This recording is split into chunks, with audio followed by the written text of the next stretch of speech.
अस्सलाम वालेकुम। आज की वीडियो में हम करेंगे प्रैक्टिस नाउ नंबर 6। ये है जी mathematics book 2 D2 7th edition जो न्यू एडिशन आया है। उसका चैप्टर नंबर 14 है, उसकी प्रैक्टिस नाउ नंबर 6 और पेज नंबर 407 पे है। और इससे जो पिछले प्रैक्टिस नाउ के क्वेश्चंस हैं वो मैं अपनी पिछली वीडियोस में करवा चुकी हूँ। उनका लिंक मैं डिस्क्रिप्शन में दे दूँगी, आप वहाँ से देख लीजिएगा। और अगर अभी तक आपने मेरा चैनल सब्सक्राइब नहीं किया तो उसको सब्सक्राइब कर दीजिए और बेल आइकन को लाजमी प्रेस कीजिएगा ताकि आपको न्यू आने वाली वीडियोस के बारे में पता चल सके। तो स्टार्ट करते हैं जी।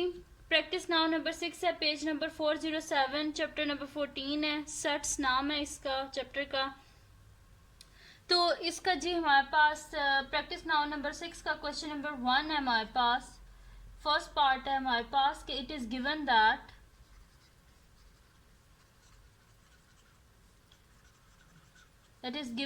C is equals to हमारे पास x such that x is a multiple of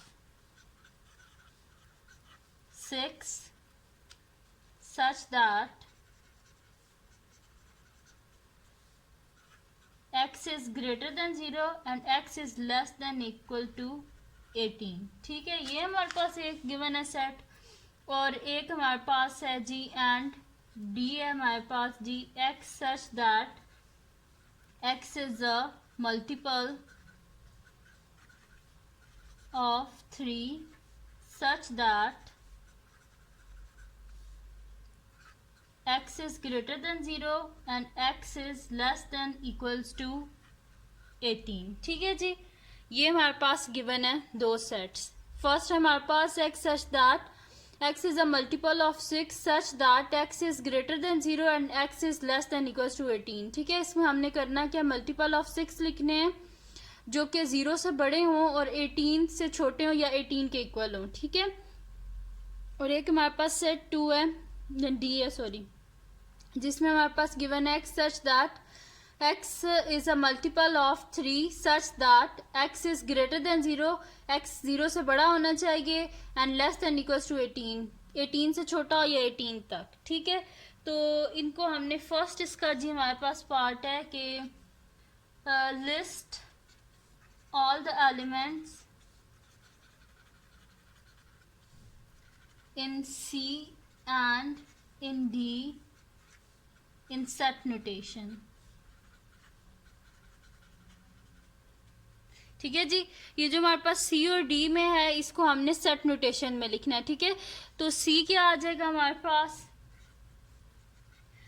पास है जी मल्टीपल ऑफ 6 लिखने हैं हमने 0 से बड़े और 18 से छोटे। ठीक है, तो मल्टीपल ऑफ 6 हमारे पास क्या आ जाएंगे, 6 1 ज़ा 6, 6 2 ज़ा 12, 6 3 ज़ा 18, फिर 6 4 ज़ा 24 आता है लेकिन वो 18 से बड़ा हो जाएगा, इस वजह से वो इसमें नहीं आएगा। तो C आ गया जी हमारे पास, सोल्यूशन यहाँ से स्टार्ट हुआ। ठीक है, तो C आ गया हमारे पास, मल्टीपल ऑफ 6 लिखने थे 18 तक। ठीक है, तो 6 12 18 आ गया।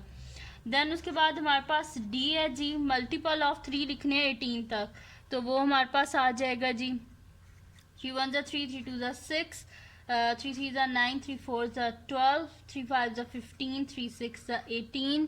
देन इसके बाद हमारे पास 3 7 ज़ा 21 आता है लेकिन वो हम नहीं लिखेंगे क्योंकि हमें 18 तक चाहिए, तो ये सेट यहाँ पे बंद हो गया। ठीक है, तो ये आ गया जी हमारे पास फर्स्ट पार्ट का सोल्यूशन जिसमें हमने C और D को सेट नोटेशन में लिखना था।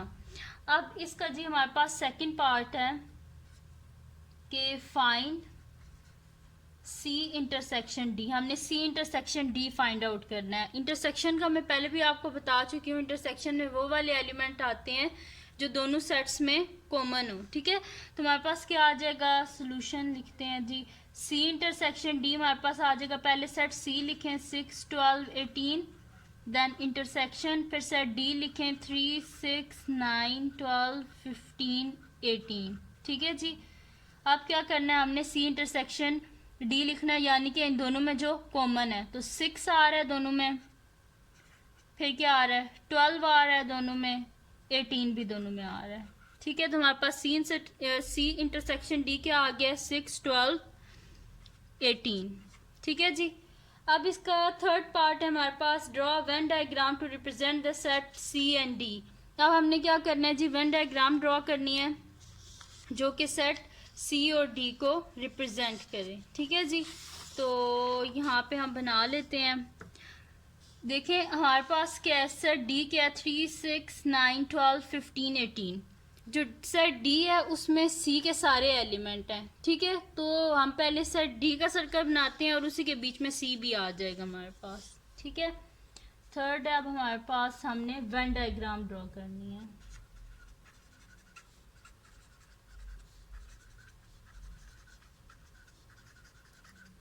ठीक है जी, वेन डायग्राम ड्रॉ करनी है। तो पहले ये आ गया जी हमारे पास डी, और ये इसमें आ गया हमारे पास सी। ठीक है, तो सी की क्या एलिमेंट है हमारे पास, 6, 12, 18। और डी की क्या एलिमेंट है हमारे पास, 3, 6 ये आ गया। ठीक है, 9 आ गया, 12 ये आ गया, 15 और 18 ये है। ठीक है, तो ये हमारे पास वेन डायग्राम बन की है, जो दो सेट है हमारे पास सी और डी की। ठीक है, अब इसका जी हमने फोर्थ पार्ट करना है, क्योंकि सी के सारे एलिमेंट डी में ही थे, इसी वजह से सी जो है वो डी में आ गया। देन हमारे पास फोर्थ है इसका पार्ट के is C intersection D is equal to C explain. हमने इसको एक्सप्लेन करना है कि क्या सी इंटरसेक्शन डी जो है वो हमारे पास सी के इक्वल है। यहाँ पे हमने किया था ना सी इंटरसेक्शन डी, तो सी इंटरसेक्शन डी क्या आया था, सी आ गया था ना हमारे पास। तो हम यहाँ पे लिखेंगे yes since all the element of C are also in D. ठीक है, तो इस एक्सप्लेनेशन में हम ये लिख देंगे, हम यहाँ पे लिखेंगे yes since all of the elements of C are also in D। ठीक है, हमने लिख दिया है यस, किस वजह से, क्योंकि जो एलिमेंट है ना सी के सारे वो डी में भी हैं। ठीक है जी, ये हो गया जी हमारे पास इसका फर्स्ट क्वेश्चन। अब करते हैं जी इसका सेकंड क्वेश्चन और उसके सारे पार्ट्स हम करेंगे। तो इसका जी हमारे पास सेकंड क्वेश्चन है कि हमारे पास दो सेट्स गिवन है, उनको हम सेट को लिखते हैं, फिर उनको हमने सेट नोटेशन में लिखना है। ठीक है जी, तो हम यहाँ पे लिखते हैं इसका जी हमारे पास सेकंड पार्ट है प्रैक्टिस नाउ नंबर 6 का। ठीक है, it is given that E हमारे पास है जी X such that X is अ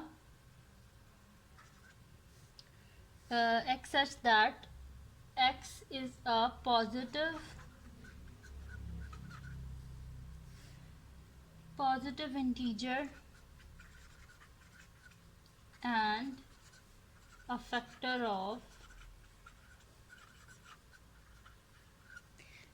ठीक है, and a factor of 12। और हमारे पास f क्या है जी कि x such that x is a prime number between 5 and 13 inclusive. Inclusive मतलब ये इंक्लूड होंगे 5 और 13 भी उसमें। तो फर्स्ट है जी इसका हमने क्या करना है, लिस्ट ऑल द एलिमेंट्स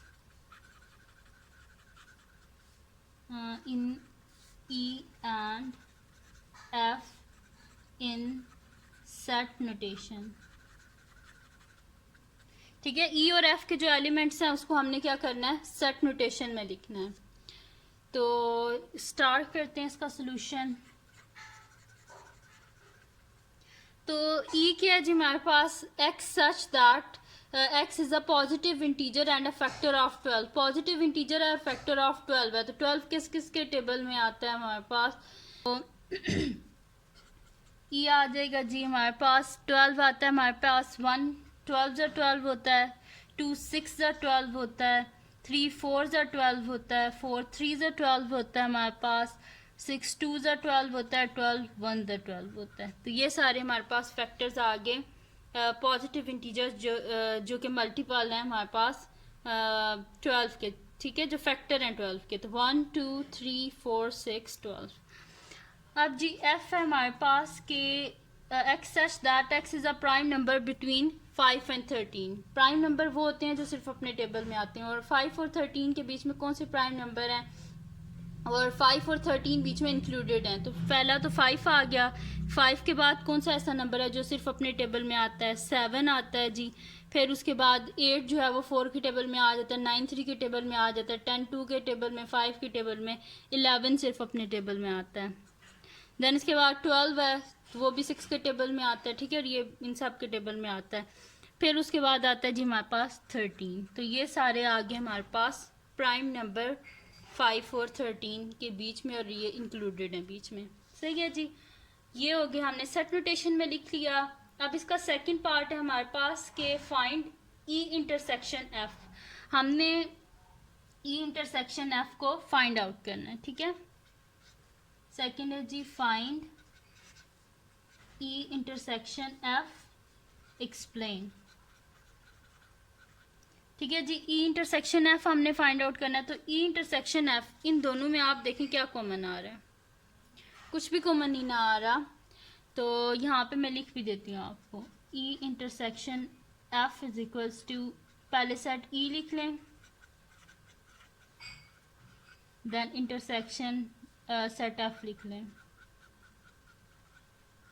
तो इनमें देखें कोई इंटरसेक्शन पॉइंट आ रहा है, नहीं ना आ रहा, यानी कि एम्प्टी सेट आ जाएगा, एम्प्टी सेट लिखते हैं, या फिर आप फाइल लिखते हैं, यानी कि इनमें कुछ भी कॉमन नहीं है, ठीक है। तो इसका रीज़न हम क्या देंगे, since E and F do not share any common elements,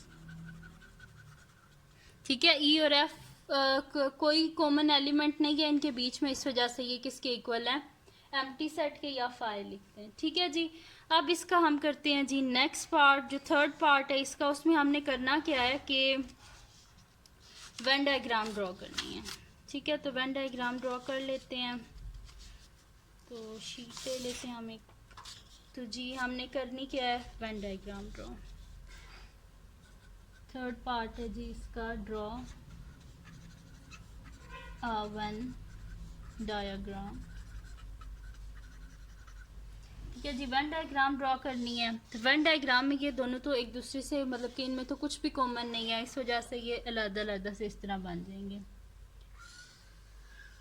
ये सेट ई आ गया हमारे पास, और ये सेट एफ आ गया हमारे पास। ई के क्या एलिमेंट है, 1 2 3 4 6 12, और इसके हैं 5 7 11 13, ठीक है जी। तो ये आ गई हमारे पास इसकी वेन डायग्राम, क्योंकि इनमें कुछ भी कॉमन नहीं है, ठीक है जी।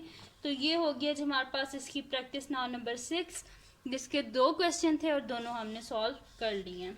अब नेक्स्ट इसका क्वेश्चन करते हैं। नेक्स्ट है जी हमारे पास प्रैक्टिस नाउ नंबर 7, ठीक है। तो प्रैक्टिस नाउ नंबर 7 हम स्टार्ट करते हैं। ये है जी पेज नंबर 409 पे, लिख लेते हैं हम यहाँ पे,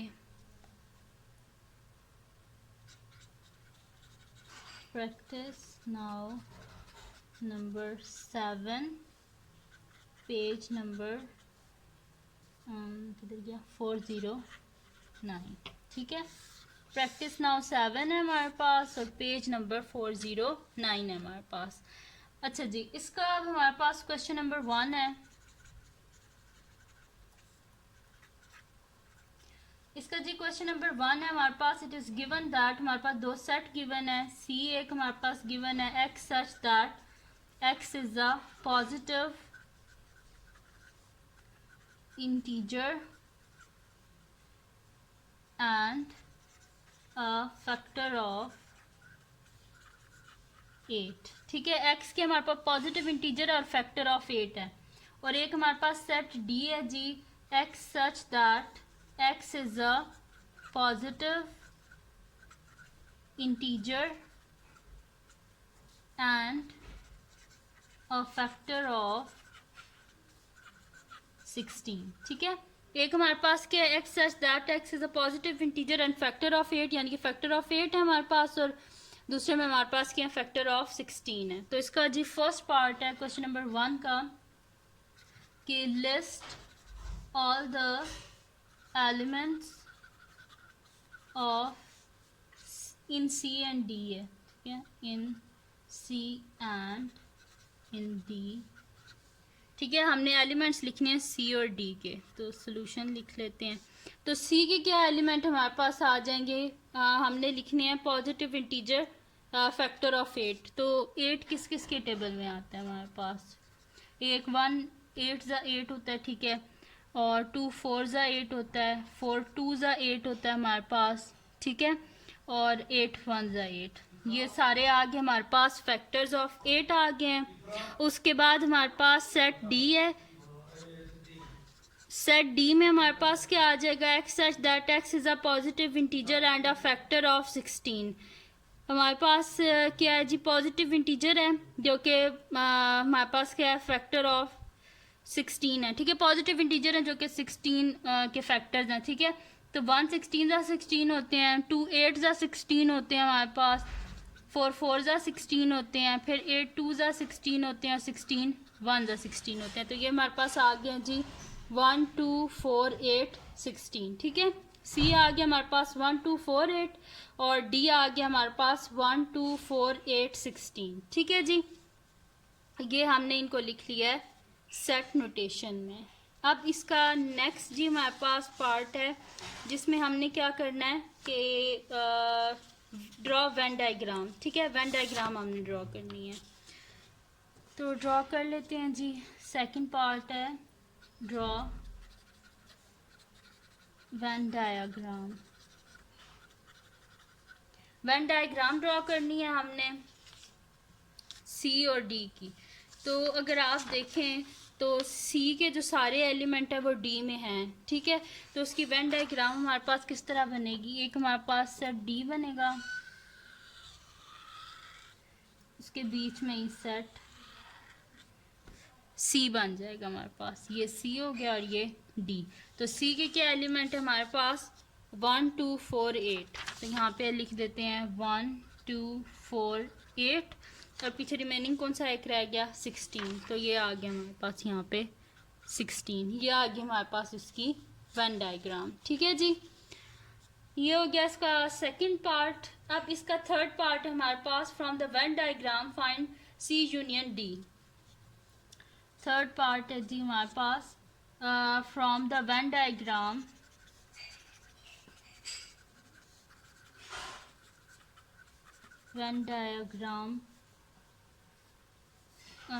हमने क्या करना है जी, सी यूनियन डी फाइंड करना है। तो वेन डायग्राम से C union D find out करना है। तो सी यूनियन डी हम किस तरह वेन डायग्राम से फाइंड आउट करेंगे, हम वेन डायग्राम से देखते हैं। तो सी यूनियन डी यानी कि इन दोनों में जितने भी एलिमेंट हैं वो सारे आ जाएंगे। तो हमारे पास क्या आ जाएगा 1 2 4 8 16, ठीक है जी। ये सारे एलिमेंट आ गए। यूनियन में क्या होता है, सबको लिख देना होता है। तो सी यूनियन डी हमारे पास आ गया 1 2 4 8 16। अब है जी इसका फोर्थ पार्ट, वो हमारे पास है कि is C union D is equal to D explain, कि क्या सी यूनियन डी हमारे पास जो है वो डी के इक्वल है। तो हम लिखेंगे yes since all the element of C are also in D.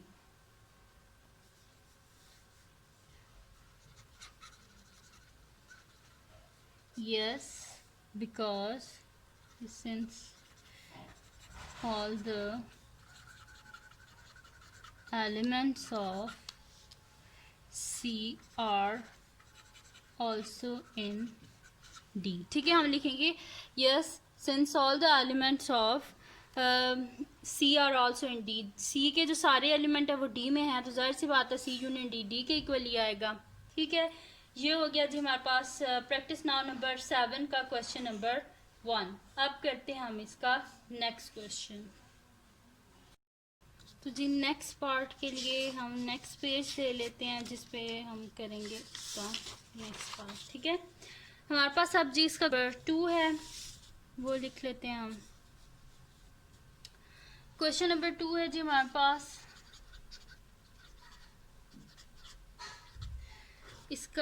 इसमें हमारे पास है जी दो सेट्स गिवन है हमारे पास। एक है E is equals to x such that x is a multiple of 7 such that x is greater than 0 and x is less than 63। और एक सेट f है हमारे पास x such that x is a multiple of 9 such that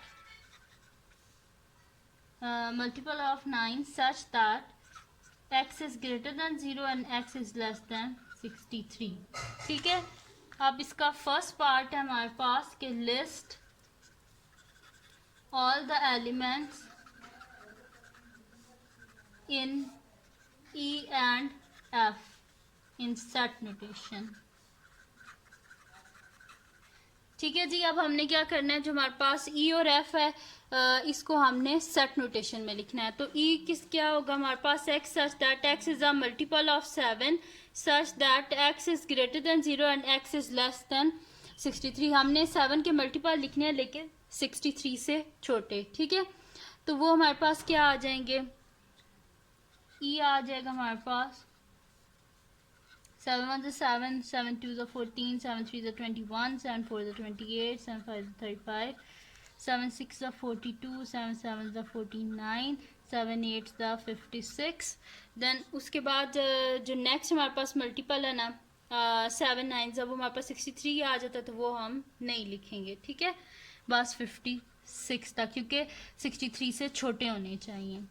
then F है हमारे पास के multiple of 9 लिखने हैं जो कि हमारे पास 63 से छोटे हों। ठीक है, तो 9 1 is 9, 9 2 is 18, 9 3 is 27, 9 4 is 36, 9 5 is 45, 9 6 is 54 और 9 7 is 63 आ जाते हैं तो वो हम नहीं लिख सकते। ठीक है, क्योंकि हमने 63 से छोटे लिखने हैं। तो ई और एफ आ गए हमारे पास सेट। अब इसका जी सेकंड पार्ट है, draw a Venn diagram to represent the set E and F. हमने वेन डायग्राम ड्रॉ करनी है सेकंड पार्ट में।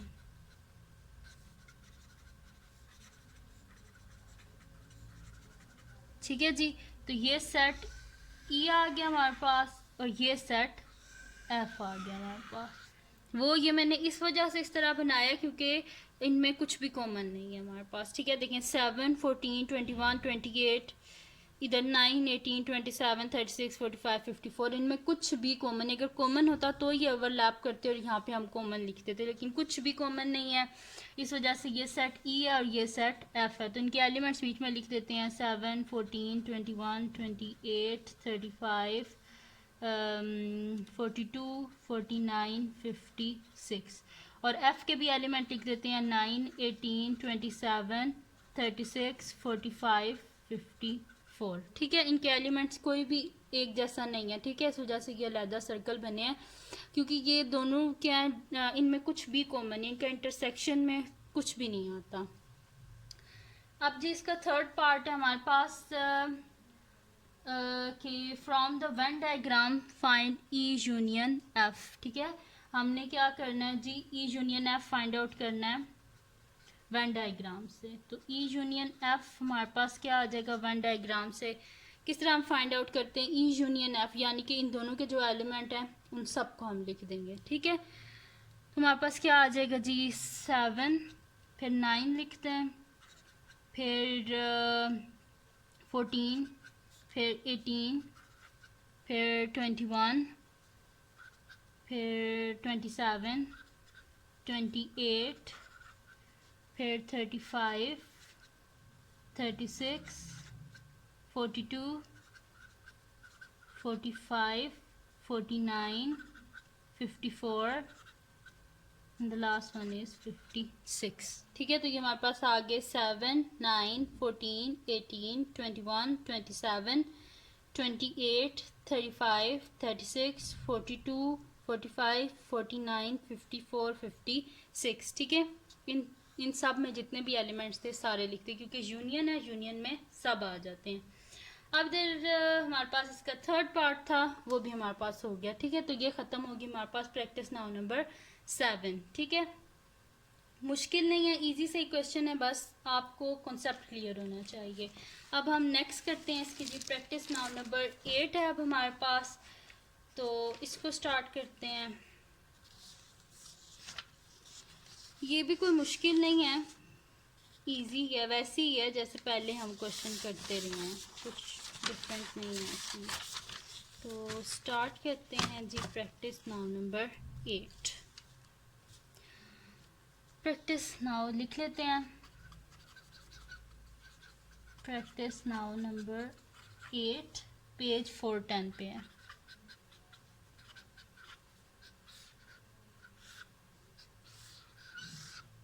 ठीक है, practice now number 8 page number 410 पे है। अच्छा जी, इसका हमारे पास है जी क्वेश्चन नंबर 1 है हमारे पास के जी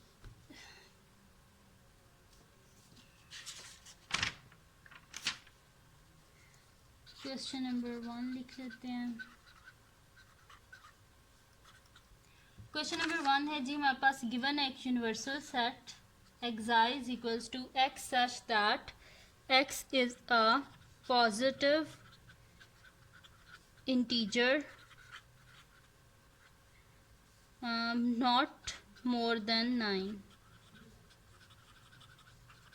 ठीक है जी, ये आ गया। और एक सेट ए है हमारे पास, x such that x is an odd number। और एक सेट बी है हमारे पास, x such that x is a multiple of 3। ठीक है जी, ये आ गया हमारे पास। अब हमने करना क्या है, इसका ए पार्ट है हमारे पास कि list all the elements in universal set एक्साई set A and set B. ठीक है, तो सोल्यूशन में डायरेक्ट लिख देते हैं हम। तो एक्साई क्या आ जाएगा हमारे पास, universal set X such that X is a positive integer not more than 9, यानी कि 1 से लेके 9 तक हमारे पास आ जाएंगे। ठीक है, नॉट मोर देन 9। ठीक है हमारे पास, यानी कि 9 से बड़े नहीं होने चाहिए, लेकिन 9 आ जाएगा इसमें। तो हमारे पास आ जाएंगे 1 2 3 4 5 6 7 8 9। सेट ए क्या है जी हमारे पास के x such that X is an odd number. Odd number 1 से लेकर 9 तक जितने भी ऑड नंबर है वो हम लिखेंगे। तो हमारे पास क्या आ जाएंगे 1 3 5 7 9। और सेट बी के हमारे पास X such that X is a multiple of 3। 1 से लेकर 9 तक जो 3 के मल्टीपल है वो हम लिख देंगे।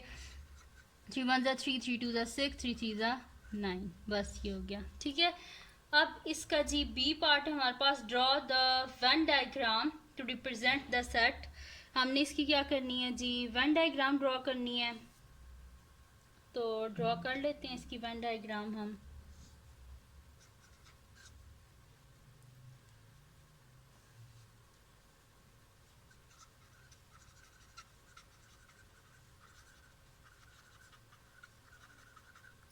ठीक है जी, वेन डायग्राम हमारे पास है। तो इन दोनों में हम सबसे पहले तो, क्योंकि इसमें यूनिवर्सल सेट भी है, तो रेक्टेंगुलर बनेगा हमारे पास यूनिवर्सल सेट एक्साई। और ये आ गया हमारे पास सेट ए, और ये आ गया हमारे पास सेट बी। ठीक है, ये ए हो गया और ये बी। इन दोनों में कॉमन क्या है हमारे पास, ए और बी में 3 भी है, दोनों में 9 भी है। तो ये आ गया 3 9।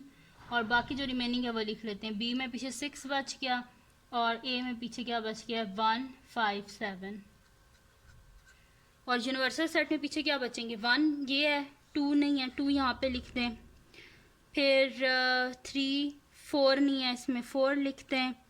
देन उसके बाद देखें 5 6 7 8 नहीं है, 8 लिख दें। ठीक है, तो ये बन गई हमारे पास वेन डायग्राम बन गई है इसकी। ठीक है जी, ये हमने बना ली। अब इसके बाद है जी हमारे पास फाइंड, हमने करना है जी जो गिवन हमारे पास है ए यूनियन बी का होल प्राइम हमने फाइंड आउट करना है। ठीक है जी, इसको मैं वेन डायग्राम से भी आपको बता देती हूँ कि आपने कैसे फाइंड आउट करना है, और वैसे भी मैं आपको करके बता देती हूँ। ठीक है, तो इसका हमारे पास सी है पार्ट, ए बी हम लोग कर चुके हैं और ये हमारे पास सी पार्ट है। इसमें हमने करना क्या है, सी का फर्स्ट है हमारे पास ए यूनियन बी का होल प्राइम, ठीक है।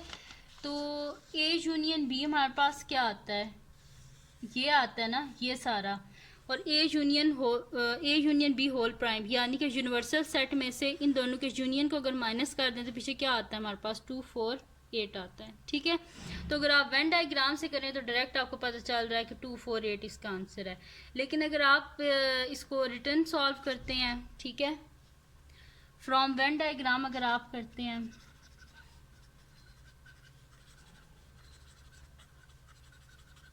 हमारे पास क्या आ जाएगा जी, A union B whole prime, union A union B ये आ गया सारा। और प्राइम किस तरह हम करते हैं, यूनिवर्सल सेट में से ये जो होता है इसको माइनस कर देते हैं। तो यूनिवर्सल सेट में से अगर इन दोनों को माइनस कर दें पीछे क्या आ रहा है हमारे पास 2 4 8,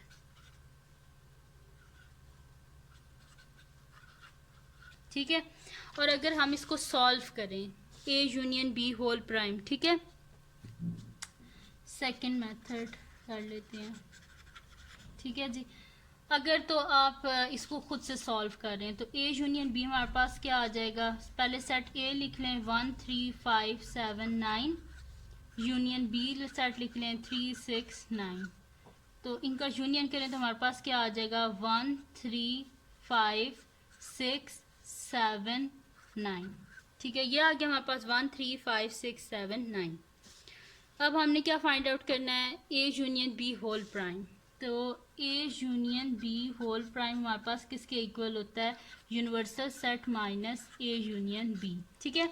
तो यूनिवर्सल सेट में से हम क्या करते हैं, ए यूनियन बी को माइनस कर देते हैं।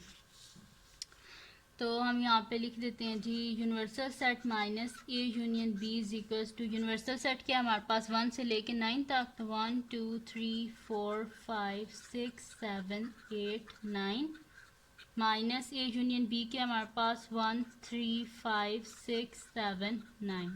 तो ये हमारे पास आ जाएगा जी 2 आ गया हमारे पास एक, ठीक है। इसमें 1 है, 2 नहीं था, ये मैंने लिख लिया। 3 दोनों में है, 4 दोनों में नहीं है क्योंकि इसमें 4 है, इसमें नहीं है। 4 आ गया हमारे पास, 5 दोनों में, 6 दोनों में, 7 दोनों में, 8 नहीं है, 8 आ गया हमारे पास, और 9 फिर दोनों में। तो हमारे पास क्या आ रहा है, A union B whole prime आ रहा है हमारे पास 2 4 8। तो अगर आप इसको ऐसे सॉल्व करें तो भी 2 4 8 आ रहा है, और अगर डायरेक्ट वेन डायग्राम से देख के कर लें तो भी हमारे पास 2 4 8 ही आ रहा है, ठीक है। अब इसका जी सेकंड पार्ट है हमारे पास, हमने सॉल्व करना है। सेकंड पार्ट है जी ए इंटरसेक्शन बी प्राइम, ठीक है। तो अगर वेन डायग्राम से हम देखें तो बी प्राइम हमारे पास क्या होगा, बी प्राइम यानी कि इस सेट बी को छोड़ के बाकी के सब कुछ आ जाएगा, और ए इंटरसेक्शन बी प्राइम हमारे पास क्या आ जाएगा। तो इस वैसे तो डायरेक्ट अगर यहाँ से हम देखें तो हमारे पास 1 5 7 ही आएगा, ठीक है। लेकिन फ्रॉम वेन डायग्राम अगर हम करें तो हमारे पास 1 5 7 ही आएगा। और अगर वैसे सॉल्व करते हैं तो वैसे भी कर लेते हैं, ठीक है। तो ये हमारे पास वैसे अगर फ्रॉम वेन डायग्राम हमारे पास क्या आ रहा है,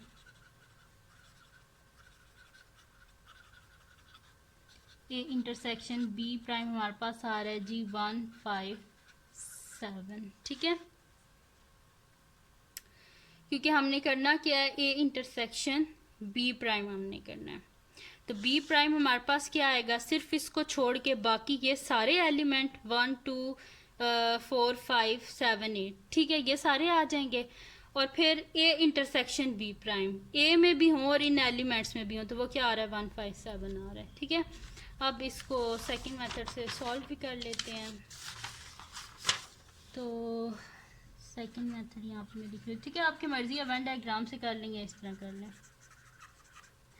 तो सेकंड मेथड में जी हम कर लेते हैं। सबसे पहले हमने करना क्या है, ए इंटरसेक्शन बी प्राइम। तो इसके लिए सबसे पहले हम क्या कर लेते हैं ना कि हम फाइंड आउट कर लेते हैं। ए इंटरसेक्शन बी प्राइम करना है तो हम सबसे पहले बी प्राइम को फाइंड आउट करते हैं। तो बी प्राइम हमारे पास किसके इक्वल होगा, यूनिवर्सल सेट माइनस बी, तो यूनिवर्सल सेट माइनस बी हमारे पास क्या आ जाएगा 1 2 3 4 5 6 7 8 9 माइनस सेट बी वो क्या हमारे पास 3 6 9। ठीक है, तो बी प्राइम क्या आ रहा है हमारे पास 1 2 3 दोनों में इसको रहने दें, 4 आ जाएगा हमारे पास, 5 आ जाएगा, 6 दोनों में इसको रहने दें, देन 7 आ जाएगा हमारे पास, 8 आ जाएगा और 9 दोनों में इसको रहने दें। तो बी प्राइम के ही एलिमेंट आ गए हमारे पास, जैसे मैंने आपको पहले बताया था। ठीक है, देखें ये आ गए हमारे पास सारे एलिमेंट 1 2 4 5 7 8। ठीक है, अब हमने करना क्या है जी कि हमने फाइंड आउट करना है ए इंटरसेक्शन बी प्राइम। तो A intersection B prime is equals to set A लिख लेते हैं पहले 1 3 5 7 9, इंटरसेक्शन बी प्राइम लिख लेते हैं 1 2 4 5 7 8। तो इसमें हमारे पास क्या आ रहा है, इन दोनों के कॉमन कौन से हैं, 1 आ रहा है हमारे पास, ठीक है, 5 आ रहा है हमारे पास और 7 आ रहा है हमारे पास। ठीक है, तो क्या आंसर आ गया हमारे पास 1 5 7। ए इंटरसेक्शन बी प्राइम आ गया हमारे पास 1 5 7 के जब हमने सॉल्व किया पूरा तब भी यही आया 1 5 7, और डायरेक्ट अगर आप वेन डायग्राम से कर लें तो भी आपके पास 1 5 7 ही आंसर आता है। ठीक है जी, तो ये थी जी आज की वीडियो जिसमें मैंने आपको करवाया है प्रैक्टिस नाउ नंबर हमारे पास जो प्रैक्टिस नाउ नंबर 6 से लेके मैंने आपको प्रैक्टिस नाउ नंबर 8 तक करवाया है। बड़े इजी से क्वेश्चन है, कुछ मुश्किल नहीं है इसमें। और अगर आपको ये वीडियो पसंद आई हो तो इसको लाइक कीजिएगा, मेरे चैनल को सब्सक्राइब कीजिएगा और बेल आइकन को लाजमी प्रेस कीजिएगा ताकि आपको न्यू आने वाली वीडियोस के बारे में पता चल सके। और दुआओं में याद रखिएगा और अपने फ्रेंड्स से भी बोलिएगा इस वीडियो को वो भी देखें, वो भी लाइक करें और सब्सक्राइब भी कर दें। और अपनी दुआओं में याद रखिएगा। अल्लाह हाफ़िज़।